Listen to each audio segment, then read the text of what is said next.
அஸ்ஸலாமு அலைக்கும் வரஹ்மத்துல்லாஹி வபரகாத்துஹு. அன்புக்குரிய சகோதர சகோதரிகளே, இன்றைய காலகட்டத்திலே நாம் எல்லாரும் தேடக்கூடிய ஒரு அதிமுக்கியத்துவம் வாய்ந்த விஷயம் என்று ஒன்று இருக்குமேயானால் அது ஆரோக்கியமான வாழ்க்கை தான். நோய் நொடிகள் இல்லாமல், மருத்துவமனையினுடைய அதிகபட்சமான செலவுகள் இல்லாமல், படுத்த படுக்கையில் ஆகிவிடாமல், உடலினுடைய உள் உபாதைகளினால், உடலினுடைய உள் உறுப்புகளுடைய செயல்பாடுகளினால், அதனுடைய இயக்கத்தில் ஏற்பட்ட தடையினால் ஏற்பட்ட உபாதைகள், பிரச்சனைகள், இந்த மாதிரியான அடுக்கிக் கொண்டே போகலாம். எக்கச்சக்கமான நோய்களோடும் பிரச்சனைகளோடும் உடல் ஆரோக்கிய கேடோடும் இன்றைக்கு நிறைய மனிதர்கள் தவித்து கொண்டிருக்கக்கூடிய சூழலை நம்மால் பார்க்க முடிகிறது. அப்போ ஆரோக்கியம் இன்னைக்கு எல்லாத்துக்கும் தேவை.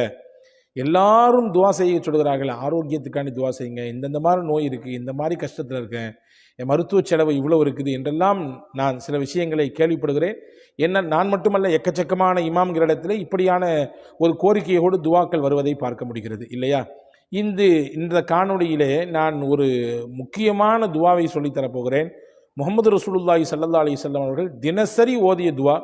இந்த துவாவினுடைய பரக்கத்தினாலே நிச்சயமாக அல்லாஹ் நமக்கும் ஆரோக்கியத்தை தருவான். என்ன துவா, எப்பொழுது ஓத வேண்டும், அதை எப்படி எத்தனை முறை ஓத வேண்டும் என்பதையெல்லாம் காணொளிக்கு உள்ளே நிறைவாக தருகிறோம். இன்ஷா அல்லாஹ் முழுமையாக இதை பாருங்கள், சிறந்த பலன் உங்களுக்கு கிடைக்கும் என்று நான் நம்புகிறேன். அன்பான சகோதர சகோதரிகளே, பொதுவாகவே முஹம்மது ஸல்லல்லாஹு அலைஹி வஸல்லம் அவர்கள் சொன்னார்கள், ஒரு மனிதனுக்கு ஈமானுக்கு பிறகு கிடைக்கப்பட்ட பெரிய பொக்கிஷம் என்ன அப்படின்னு கேட்டிங்கன்னா ஆரோக்கியம் தான் அப்படின்னாங்க ஸல்லல்லாஹு அலைஹி வஸல்லம். ஆமாம் தானே? உலகத்தில் காசு, பணம், செல்வாக்கு, வசதி எல்லாத்தையும் சம்பாதிச்சிடலாம். ஆனால் எல்லாத்தையும் சம்பாதிச்சு வச்சதுக்கு பின்னாடி அதை அனுபவிக்கிறதுக்கு நமக்கு ஆரோக்கியம் இல்லைன்னா என்ன புண்ணியம்? எல்லாம் இருக்குது ஆனால் எதையுமே தொட்டு பார்க்கக்கூடாது. எல்லாம் இருக்குது ஆனால் எதுக்கு பக்கத்துலையும் போகக்கூடாது. எல்லாம் இருக்குது, அதை நீங்கள் மோந்து கூட பார்க்கக்கூடாதுங்க. அப்படின்ற ஒரு நிலையில் நம்முடைய உடல் கண்டிஷன் இருந்துச்சுன்னா எல்லாம் இருந்து என்ன புண்ணியம் இல்லையா? அப்போ அன்பான சகோதரர்களை, நிறைய நபர்களுக்கு ஆரோக்கியத்தை பற்றி உண்டான ஒரு அவேர்னஸே இல்லை.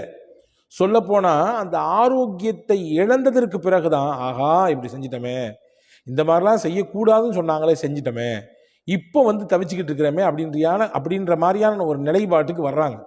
இப்ராஹிம் பின் அதுகம் ரதியல்லாஹு அன்ஹு என்று சொல்லக்கூடிய ஒரு சிறந்த இறைநேச பெருமகனார், அவங்க சொன்னாங்க, பொதுவாகவே எப்போ மனுஷனுக்கு அருள் புரியும்னா, எப்போ அல்லாஹ் நம் மீது வழங்கியிருக்கக்கூடிய அந்த அருள் கிருபை ஒருத்தனுக்கு விளங்கும்னா அதனுடைய ஆப்போசிட்டை பார்க்கும்போது தான் புரியும்னாங்க. ஒரு விஷயத்தினுடைய ஆப்போசிட்டை பார்த்தா தான் உனக்கு அல்லாஹ் எவ்வளோ பெரிய கிஃப்டை கொடுத்துருக்கான், எவ்வளோ பெரிய சிறப்பை கொடுத்துருக்கான், எவ்வளோ பெரிய அருளை நீ சுவைச்சிக்கிட்டு இருக்கன்றது புரியும். உதாரணமாக சொல்கிறேனே, வெயிலில் நின்னாதான் அதுக்கு நேர் ஆப்போசிட் என்ன, நிழலினுடைய அருமை தெரியும் இல்லையா? கோடை காலத்துக்கு வந்தாதான் மழையினுடைய அருமை நம்மிலே பலருக்கு தெரிகிறது இல்லையா? அதே மாதிரி இழப்புக்கு வந்தாதான், இழப்பின் சமயத்தில் தான் நம்ம லாபகமாக இருக்கும் பொழுது ஏற்பட்ட நிலைப்பாட்டினுடைய உண்மைத்தன்மை நிறைய நபர்களுக்கு புரிய வருது. அதே மாதிரி தான் நோயினுடைய வாசலுக்கு வந்தாதான் ஆரோக்கியத்தினுடைய அந்த விலை மதிப்பற்ற சூழல் நமக்கு புரிகிறது. எனவே அன்பான சகோதரர்களே, நாம் ஆரோக்கியத்தை இழந்து விட்டோமே, இப்படி ஒரு நோயில் இருக்கிறோமே, இப்படியான ஒரு மருத்துவ செலவோடு டெய்லி கடந்து போராடிட்டு இருக்கிறோமே, இதுக்கெல்லாம் ஒரு விடிவு காலமே வராதா? இதுக்கெல்லாம் நமக்கு ஒரு சரியான ரூட்டே கிடைக்காதா என்பன போன்ற அந்த அவநம்பிக்கையோடு இருப்பதை முதலில் நீங்கள் கைவிடுங்கள். நிச்சயம் எல்லாத்துக்கும் தீர்வு இருக்கு. தீர்வு இல்லாமல் இல்லை. ரசூலுல்லாஹ் சொன்னாங்க, எந்த ஒரு நோயாக இருந்தாலும் அதற்கும் அல்லாஹ் ஒரு மருந்தை வைத்திருக்கிறான். மருந்தில்லாத நோய்களே இல்லை.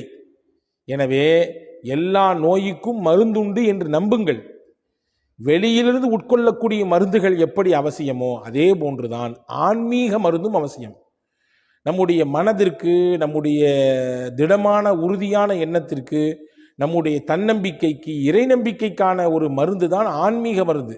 அது குர்ஆனும் முஹம்மது நபி ஸல்லல்லாஹு அலைஹி வஸல்லம் அவர்கள் கற்றுத்தந்தது.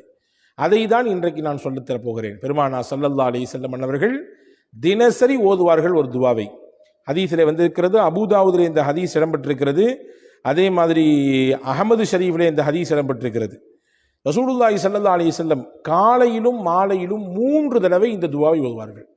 நீங்கள் கவனிச்சுக்கணும், நோயாளிகளாக இருக்கக்கூடியவங்களும் சரி, பிரச்சனையோடு இருக்கிறேன், இந்த மாதிரியான ஒரு அறுவை சிகிச்சை இருக்குது, அல்லது இந்த குறிப்பிட்ட நோயில் நாள்பட்ட நோயில் நான் கடந்து நொந்துக்கிட்டு இருக்கிறேன், வலியோடும் வேதனையோடும் புறக்கணிப்புகளோடும், ரொம்ப பெரிய வலி அது, நம்மளை புறக்கணிக்கிற ஒரு சூழல் இருக்குது, அது பெரிய வலியை தரும். இப்படி பல புறக்கணிப்புகளையும் வலிகளையும் வேதனைகளையும் இந்த வாழ்க்கையில் நான் சந்திச்சுக்கிட்டு இருக்கிறேன். சில நேரங்களில் இப்படியும் சில நோயிலே கிடப்பவர்கள் யோசிக்கிறது உண்டு. ஆனால் அந்த யோசனை சரியானதுன்னு நான் சொல்ல மாட்டேன். இப்படி கடந்து தொலைகிறதுக்கு போய் சேர்ந்துடலாமே, மொத்தமாக அல்லாட்ட போய் சேர்ந்துடலாமேன்னா நினைக்கிறது உண்டு. ஆனால் அப்படி நினைக்கக்கூடாது. அதை நான் ஆதரிக்கவில்லை. அல்லாவிடத்திலே ஆரோக்கியத்தை கேட்க வேண்டும், அல்லாவிடத்திலே நிவாரணத்தை வேண்ட வேண்டும், அல்லாவிடத்திலே இந்த நோய்க்கான தீர்வை தா அல்லாஹ் என்று கேட்க வேண்டும், அல்லாவிடத்திலே ஷிஃபாவை கேட்க வேண்டும். அதுதான் நமக்கு மார்க்கம் கற்றுத் தந்திருக்கிறது. நிச்சயமாக நாம் தொடர்ச்சியாக கேட்கும் பொழுது நிச்சயம் அல்லாஹ் தருவான். அதில் நம்பிக்கை இழக்கக்கூடாது. அப்போ ரசூலுல்லாஹ் ஒவ்வொரு நாளும் 3 தடவை ஓதுவார்கள். காலையிலே 3 தடவை, மாலையிலே 3 தடவை.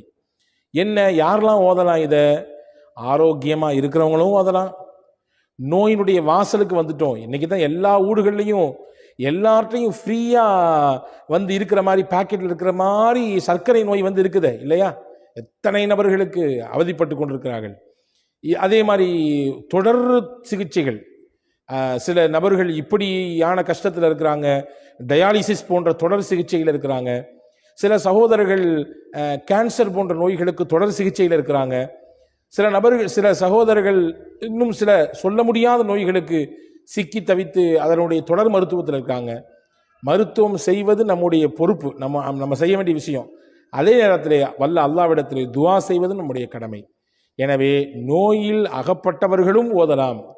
நோய்க்கு இப்பொழுதுதான் முகம் கொடுத்திருக்கிறோம், துவக்க நிலைமை இது அப்படின்ற இடத்துல இருக்கிறவங்க ஓதலாம். இளமையில் இருக்கக்கூடியவங்க, நோயெல்லாம் பெருசாக எனக்கு எதுவும் இல்லை, அல்ஹம்துலில்லாஹ் அல்லாஹ் நல்லா வச்சிருக்கான் அப்படின்ற நிலைமை இருக்கிறவங்களும் முன்கூட்டியே முன்னெச்சரிக்கையாக அல்லாவிடத்திலே ஆரோக்கியத்தை வேண்டி இந்த துஆ ஓதலாம். 3 தடவை ஓத வேண்டும். காலையில் 3 தடவை, மாலையில் 3 தடவை. ஸல்லல்லாஹு அலைஹி வஸல்லம் ஓதிருக்காங்க. என்ன துஆ அது? டிஸ்கிரிப்ஷன்லையும் கொடுக்குறோம், வாய்ப்பு இருந்தால் ஸ்கிரீனிலும் உங்களுக்கு அந்த துஆவை தருகிறோம். அல்லாஹும்ம ஆஃபினி ஃபீ பதனி, அல்லாஹும்ம ஆஃபினி ஃபீ சம்இ, அல்லாஹும்ம ஆஃபினி ஃபீ பஸரி, லா இலாஹ இல்லா அன்த. ரொம்ப அழகான துவா இது. யா அல்லாஹ், என்னுடைய உடலுக்கு நீ ஆரோக்கியத்தை கொடு. யா அல்லாஹ், என்னுடைய செவிப்புலனுக்கு நீ ஆரோக்கியத்தை கொடு. யா அல்லாஹ், என் பார்வை திறனுக்கு நீ ஆரோக்கியத்தை கொடு. உடல் என்று சொல்றாலே எல்லா மொத்த அவயங்களும் உள்ள அடங்கிடும். ஆனால் எக்ஸ்பெஷலி ரொம்ப முக்கியத்துவப்படுத்தி ரசூல் ஸல்லல்லாஹு அலைஹி வஸல்லம் செவியையும் பார்வையையும் என்ன செய்கிறாங்கன்னு சொன்னால் முன்னிலைப்படுத்துகிறாங்க. பொதுவாகவே இந்த ரெண்டும் மனிதனுடைய உறுப்புகளை ரொம்ப முக்கியமான உறுப்பு. பார்வை இருந்தால்தான் பலதை பார்க்க முடியும், செவித்திறன் இருந்தால்தான் பேசுவதை கேட்க முடியும். இந்த ரெண்டுமே ஒரு விஷயத்தை கிரகித்துக் கொள்வதற்கு, உள்வாங்கிக் கொள்வதற்கான மிக முக்கியமான அவயங்கள், மிக முக்கியமான உறுப்புகள். காலப்போக்கில் சில நேரங்களிலே சிலருக்கு இந்த உறுப்பின் செயல்பாடு முற்றிலுமாக அருந்து போயிடுது. காலப்போக்கில் சில நபருக்கு பார்வை இல்லாமல் போயிடுது. காலப்போக்கில் சில நபர்களுக்கு செவிப்புலன், அந்த கேட்கும் ஆற்றல், அந்த திறன் இல்லாமல் போயிடுது. எனவே அதை முக்கியத்துவம் படுத்தி ரசூல் ஸல்லல்லாஹு அலைஹி வஸல்லம், யா அல்லாஹ், என் உடம்புக்கு நீ ஆரோக்கியத்தை தரணும், என்னுடைய பார்வைக்கும் என்னுடைய செவிப்புலனுக்கும் நீ கொடுக்கணும்னு கேட்டாங்க. லா இலாஹ இல்லா அன்த, உன்னை தவிர வணங்குவதற்கு தகுதியானவன் யாருமே இல்லை. இந்த துஆவை ரசூலுல்லாஹ் என்ன செய்வாங்களாமா, டெய்லி காலையில் 3 தடவை ஓதுவாங்களாம், மாலையில் 3 தடவை ஓதுவாங்களாம்.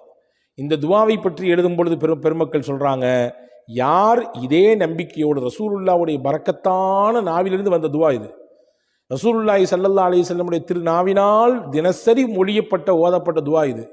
அந்த நம்பிக்கையில், அந்த யகீனோடு எவர் ஒருவர் இந்த துஆவை தினசரி 3 முறை, காலையிலும் 3 முறை, மாலையிலும் ஓதி வருகிறாரோ, நிச்சயமாக அல்லாஹ் அவருக்கு ஏற்படுத்தி இருக்கக்கூடிய அந்த சுகவீனத்திலிருந்து மாற்றத்தை தருவான். அவருக்கு ஏற்பட்டு போயிருக்கக்கூடிய ஆரோக்கிய கேடிலிருந்து அவர் வெளியே வருவார்.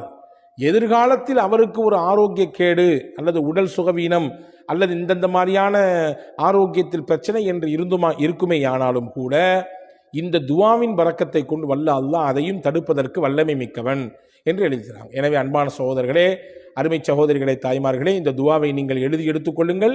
ரொம்ப ஷார்ட்டான துவா தான், சிம்பிளான துவா தான். மனநமிட்டு கண்டிப்பாக ஓதி வருங்கள். எவ்வளவு பெரிய நோயாக இருந்தாலும், எவ்வளவு நாள்பட்ட வியாதியாக இருந்தாலும், படுக்கையில் கிடக்கக்கூடிய அடுத்தவர்களுடைய உதவியை தேடித்தான் இருக்க வேண்டும் என்ற நிலையில் இருக்கிற நோயாக இருந்தாலும் நிச்சயமாக அல்லாஹ் மாற்றுவதற்கு வல்லமை மிக்கவன். ஒரு விஷயத்தை மட்டும் நீங்கள் ஞாபகத்தில் வச்சுக்கணும். ஐயூப் அலைஹிஸ்ஸலாம் படுத்த படுக்கையாக இருந்தார்கள். படுத்த படுக்கையாக இருந்தாங்க. பல்லாண்டுகள் இருந்தார்கள். அவங்களுடைய உடம்பிலிருந்து அப்படியே புழுக்கள் வெளியாகும். உடம்பெல்லாம் அந்த துர்வாடையினால அக்கம் பக்கத்தில் கூட யாரும் இருக்கிறதுக்கு சகிச்சிக்கலை, அவங்கள வச்சுக்கிறதுக்கு சகிச்சிக்கலை. ஊரை விட்டு வெளியே அனுப்பிட்டாங்க. அவுட்டரில் போய் நீங்கள் இருங்கன்னு சொன்னாங்க. அவ்வளவு நோய். அப்போ நீங்கள் பார்த்துங்கண்ணே, அதை மாதிரிலாம் நமக்கு எல்லாம் நோய் தரலையே. ஊரை விட்டு ஒதுக்கி வைக்கிற அளவுக்கு, வீட்டை விட்டு வெளியே போங்கடா, உங்கள் கூட நாங்கள் யாருமே குடும்பம் நடத்த மாட்டோம் சொல்லி மனைவிமார்கள்லாம் கூட ஓடிட்டாங்க, ரஹீமாமாவை தவிர. சொந்த பந்தம் யாரும் பக்கத்தில் வரல. அந்த மாதிரியான நோயெல்லாம் நமக்கு இல்லையே. அப்படி நோயில இருந்த சமயத்திலும் கூட நம்பிக்கை இழக்காமல், மனம் தளராமல், இந்த வார்த்தை நல்லா கவனிக்கணும், மனம் தளராமல், இறைவனின் மீது இருக்கக்கூடிய நம்பிக்கையை இழக்காமல் போராடினாங்க. வாழ்க்கைனா போராடணுங்க. போராடி இருந்தால்தான் நம்மிடத்தில் இருக்கக்கூடிய அந்த எதிர்ப்பு சக்தி அணு இருக்குதுல்ல, அது வீரியம் பெறும். எப்போ ஒருத்தருக்கு போராட்ட குணம் இல்லையோ அவர்கிட்ட இருக்கக்கூடிய அந்த எதிர்ப்பு சக்தி ஆற்றல் இருக்க குறைஞ்சு போயிடும். போராடணும், எல்லாத்தோடும் போராடணும்.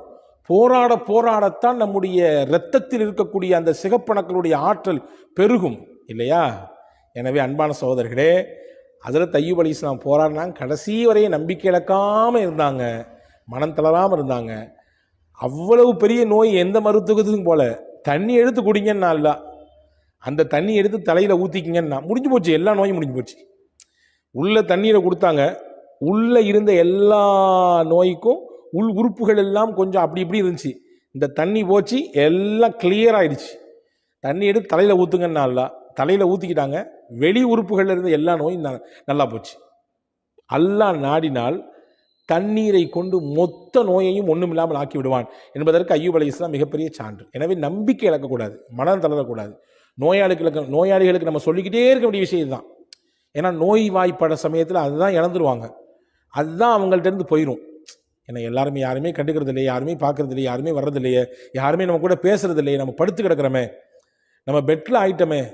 எல்லாரும் நம்ம நல்லா இருக்கும்போது வந்து பேசினாங்க, வந்து கூப்பிட்டாங்க, வந்து பார்த்தாங்க, 4 இடத்துக்கு நம்ம கூட்டு போனாங்க. இப்போ யாருமே வந்து பார்க்கறது இல்லையே, யாருமே நம்ம பேசுறது இல்லையே அப்படின்ற ஒரு எண்ணப்பாடு அவங்க ஒரு குறிப்பிட்ட தடவை அதை திரும்ப யோசித்து தங்களுக்கு தாங்களே தாழ்வு மனப்பான்மை கொள்ளக்கூடிய சூழலுக்கு தள்ளப்படுறாங்க. ஒரு பொழுது இழக்க வேண்டாம். யார் பார்த்தாலும் பார்க்காட்டியும், யார் பேசினாலும் பேசாட்டியும், நான் என்னை படைச்ச ரப்பிட்ட பேசிட்டே இருப்பேன். அவன் என்னையை பார்த்துக்கிட்டே இருக்கான், நிச்சயம் என்னை கைவிட மாட்டான். மனம் தளராமல் இருங்கள். இது நான் உங்களுக்கு சொல்வதனுடையாக எனக்குமே சொல்லிக் கொள்கிறேன். நாளைக்கு எனக்கும் ஒரு நோய் என்றால் நானும் இந்த எண்ணத்தோடு தான் இருக்க வேண்டும். மனம் தளராமல் போராட வேண்டும். இந்த துவாவை ஓதுங்கள். நிச்சயம் வல்ல அல்லாஹ் நிச்சயமாக அதிலிருந்து வெளியே வருவதற்கான வாய்ப்பை தருவான். வல்ல அல்லாஹ் உங்களுக்கும் எனக்கும் சிந்திக்கக்கூடிய, அதன்படி தொடர்ந்து செயலாற்றக்கூடிய நல்ல தௌஃபீக்கை, நாயகத்தின் வழியிலே நிலைத்து வாழக்கூடிய நல்ல வாய்ப்பை அல்லாஹ் உங்களுக்கும் எனக்கும் எல்லா மக்களுக்கும் வழங்குவானாக. ஆமீன். வஸ்ஸலாம்.